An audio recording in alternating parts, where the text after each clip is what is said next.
ఓం నమ శివాయ. శ్రీ గురుభ్యో నమ. శ్రీ మాత్రే నమ.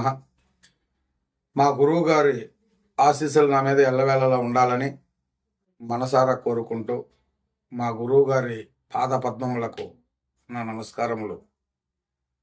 ఈరోజు ఒక 4 మంచి మాటలు చెప్పాలని సంకల్పించాను.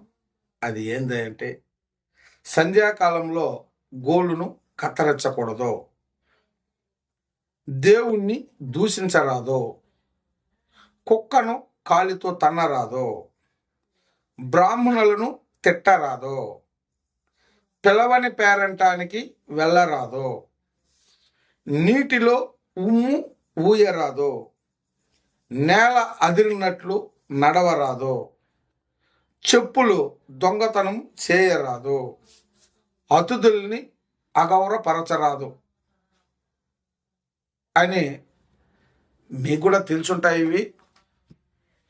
కాకపోతే పిల్లలకు చెప్పేవాళ్ళు లేరు ఈ కాలం. కాబట్టి ఈ 4 మంచి మాటలు చెప్పాలని నా మనసులో ఉన్న కోరిక చెప్పదలుచుకున్నాను. విరమించుకుంటున్నాను.